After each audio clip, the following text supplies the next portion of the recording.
আসসালামু আলাইকুম ভিউয়ার্স, আপনারা সবাই কেমন আছেন? আশা করছি অনেক ভালো আছেন। তো আমের দিনে এখন কিন্তু অ্যাভেলেবেল আম পাওয়া যায় বাজারে এবং দামেও অনেক সস্তা। তো আমরা কিভাবে কাঁচা আম বা আধা পাকা আমগুলো যে হয়, তো সেই আম দিয়ে কীভাবে আপনারা ঘরে খুব সহজেই রোদে দেওয়ার ঝামেলা ছাড়াও কিন্তু এরকম আমের আমড় তৈরি করতে পারেন। এখানে আমি দেখেন ফ্রেশ কাঁচা আম নিয়েছি। তো আমি এগুলোকে ছিলে পরিষ্কার করে কেটে সিদ্ধ করে আপনার একটা ছাঁকনির মাধ্যমে ঘষে নেব। তো একটা ছাঁকনির মাধ্যমে ঘষে এরকম পিওর একটা যে আমের পাল্প পাওয়া যায় সেরকম নিয়েছি। কারণ হচ্ছে এখানে কোনো রকম যেহেতু অন্য কিছু দেওয়া যাবে না, আমি পানি দিয়ে সিদ্ধ করে লবণ হলুদ পানি দিয়ে সিদ্ধ করে নিয়েছি।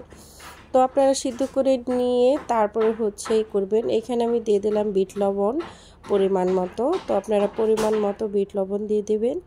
বিট লবণটা দিলে না এই আমটের টেস্টটা অনেক ভালো আসে। তো আমি আমটের টেস্ট বাড়ানোর জন্য কিন্তু বিট লবণগুলো ব্যবহার করছি।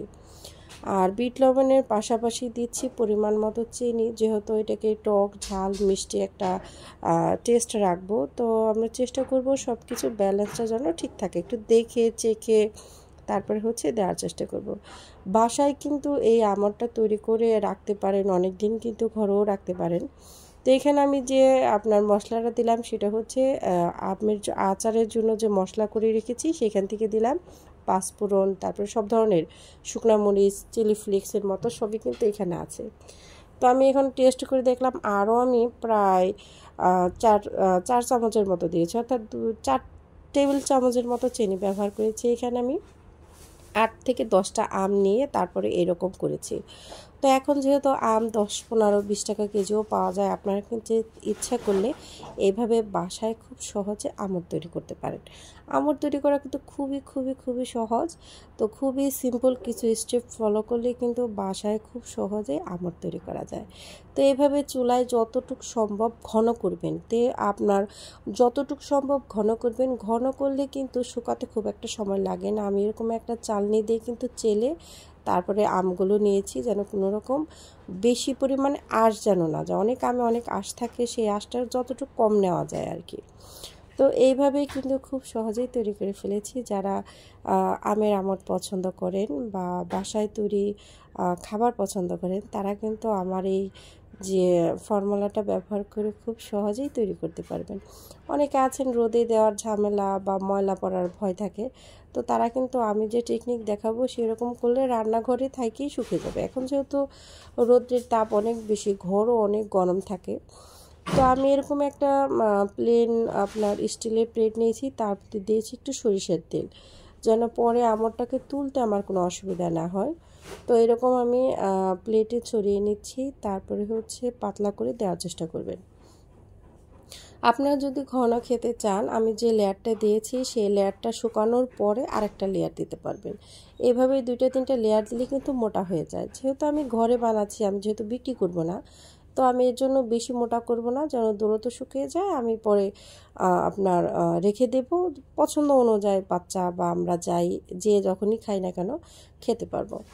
তো আমি এরকম একটা করে 3টা প্লেটে আমার মানে তলা সমানযুক্ত যে প্লেটগুলো থাকে সেগুলো 3টা প্লেটের মধ্যে আমি ছড়িয়ে দিয়েছি, যেন তাড়াতাড়ি শুকায় এবং আমি সেটা আমার পছন্দ মতো লেয়ার হয়। মোটা হলে কি শুকাতে একটু সময় লাগে, যেহেতু আমরা রোদে দেব না।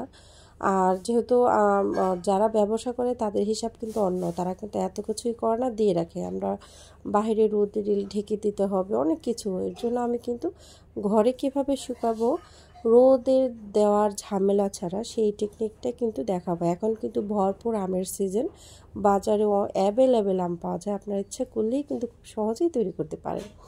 তো দেখতেই পাচ্ছেন আমি সবগুলো কেচে কিন্তু সবটুকু দিয়ে দিয়েছি।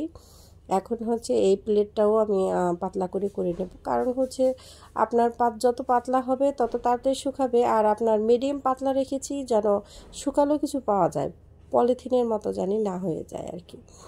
তো দেখতেই পাচ্ছেন যথেষ্ট পরিমাণে মোটা করে দিয়েছি, আবার খুব মোটাও হয় নাই যেন শুকাতে অনেক দিন লাগে। আমার মনে হয় 2 দিন লাগে নাই, এরকম 2 দিন সময়ও লাগে নাই। তো এরকমভাবে কিন্তু আমি খুব সহজেই ঘরেই তৈরি করে নিয়েছি। আমি কিন্তু আমার ঘরে কয়েক পদের আমের যে আইটেম আমি করে দেখাবো। আমি কিন্তু দেখিয়েছি কিভাবে আপনারা আমার কয়েকটা ধারাবাহিকভাবেই আছে ভিডিও আছে, যারা ঘরে বেশি দিন আচার সংরক্ষণ কিভাবে করবেন, কোন প্রসেসে করলে আচারের টেস্ট ঠিক থাকবে, তারপরে আপনারা তেলের আচার কিভাবে দেবেন। তো এগুলো আমি একে একে আপনাদের মাঝে সবগুলো ভিডিও শেয়ার করব। আমি চুলার নিচে দিচ্ছি, আমার চুলার নিচে কিন্তু যথেষ্ট ফাঁকা আছে, তো দিচ্ছি। আর এই রকম করে যে ঝুড়ি বানিয়ে তার মধ্যে কিন্তু দিয়ে দিয়েছি, দেখতেই পাচ্ছেন খুবই সুন্দরভাবে কিন্তু আচারটা শুকিয়ে গেছে। তো আমি আরেকটু শুকানো হয় নাই। দেখেন আমি আমার রান্নাঘরেই কিন্তু যে ছিকা বলে এরকম করে তৈরি করেছি, ঘরে থাকা কিছু কাপড় দিয়ে এরকম করে শুধু চুলার উপরে রান্না করতে সময় রেখে দিয়েছি, শুকিয়ে সুন্দর হয়ে গেছে। আর এই টেক্সচারটাই কিন্তু মজা, বেশি শুকালে কিন্তু মচমচা হয়ে যাবে। এই টেক্সচার যখন হবে তখন আপনারা কিন্তু আপনাদের পছন্দ অনুযায়ী কিন্তু আপনারা সাইজ করে কেটে নিতে পারেন। কেটে নিয়ে যে কোনো একটা এয়ারটাইট বক্সে রেখে দিতে পারেন নর্মাল ফ্রিজে, অনেক দিন ভালো থাকবে আর আপনি অনেক দিনই কিন্তু এটা টেস্ট নিতে পারবেন। তো আমের কিন্তু পাকা আমেরও কিন্তু আমট হয়। আমি এখানে যেহেতু কাঁচা আমের করেছি, আপনারা পাকা আমেরও করতে পারেন, সেই ক্ষেত্রে মিষ্টির পরিমাণ একটু কম দিলেই হবে। জাস্ট দেখেন কি সুন্দর হয়েছে, হাতেও লাগছে না, আর এত সুন্দর হয়েছে যেভাবে আমরা বাজারে আগে কিনে খেতাম ঠিক সেই রকম হয়েছে।